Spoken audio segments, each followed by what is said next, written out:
Hi, this is Frank with a frank opinion. Like most of you that watch my videos, you're probably sad and angry and maybe some other adjectives come to mind at the passage today in the House of what I referred to in my last video as a witch's brew of healthcare reform, an atrocity. Well, luckily I read a lot, maybe too much, but sometimes it works out. A lot of you are now saying, well, let's hope that the Senate stops this debacle from affecting 24 million Americans eventually to lose their health coverage and all the other bad elements of this ridiculous bill. Our three guys that wrote the Federalist Papers, John Jay, James Madison, and Alexander Hamilton, really thought things out pretty well. So as you're thinking about the Senate being the place that's going to stop this stupidity, let me read to you a little passage from essay number 62 in the Federalist, a wonderful little book that I keep on recommending. This is James Madison. It is a misfortune incident to Republican government, though in a less degree than to other governments, that those who administer it may forget their obligations to their constituents and prove unfaithful to their important trust. Now the next sentence. In this point of view, a Senate, as a second branch of the legislative assembly, distinct from and dividing the power with a first, must be in all cases a salutary check on the government.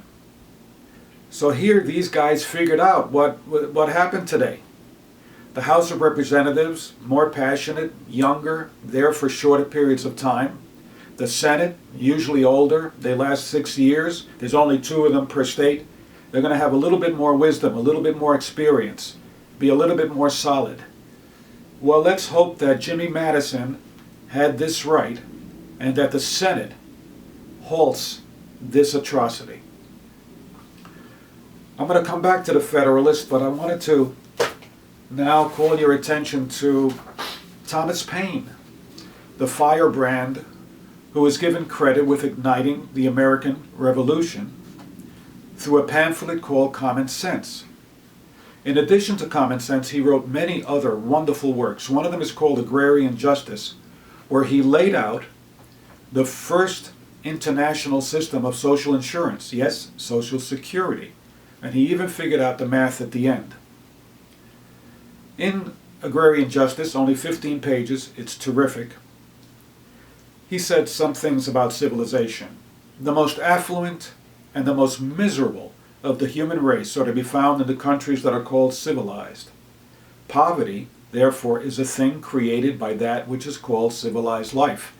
It exists not in the natural state, meaning before civilization. So he's aware that civilization, by its very nature, has winners and losers.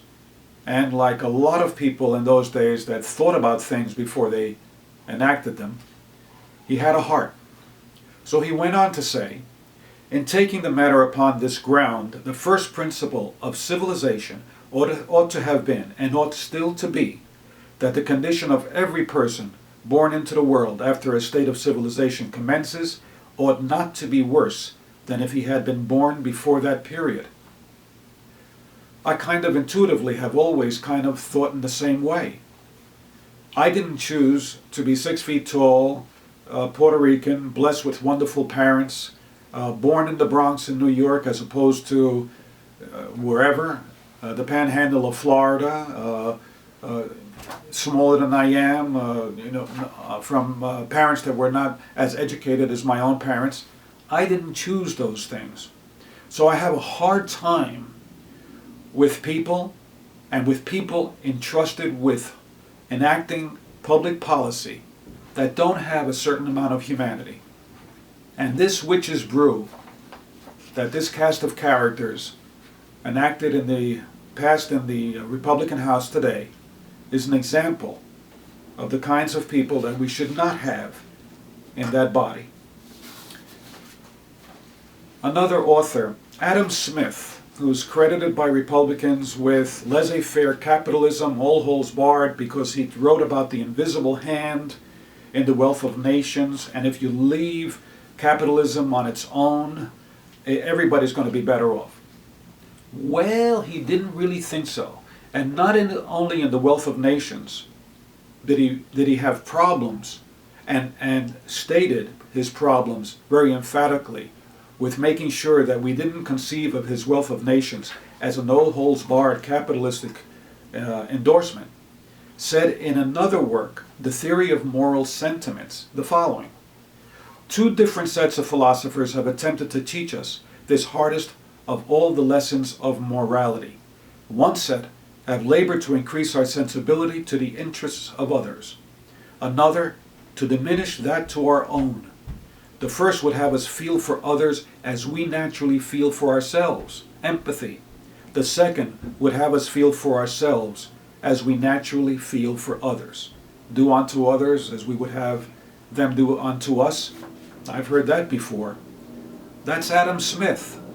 Republicans tell you that he was a fanatic for capitalism, laissez-faire, and he wasn't against it, but he knew that it had to have checks and balances. Another one of my favorite all-time people is the person on this t-shirt, Martin Luther King. Many, many wonderful quotes. Real brief one. When an individual is no longer a true participant, when he no longer feels a sense of responsibility to his society, the content of democracy is emptied. What that means to me is that we cannot simply take today's vote and rely on the Senate, regardless of what James Madison said. It's on us. We have to understand that the media, which had a blackout on H.R. 676 and a Medicare for All single-payer system, MSNBC, CNN, I've been looking for it, our own NPR, NYC in New York had three possibilities of talking about and giving fairness to a discussion of single payer, and they failed to do so. Certainly our Democratic Party, under the leadership of Nancy Pelosi, who is the head Democrat, have not used countless opportunities to talk about single payer when they were on shows on TV. Not one. Must be something going on there that is holding them back from being able to talk about anything but saving the Affordable Care Act. Important, but there is a better solution on the Democratic side, and they didn't talk about it. They didn't educate us.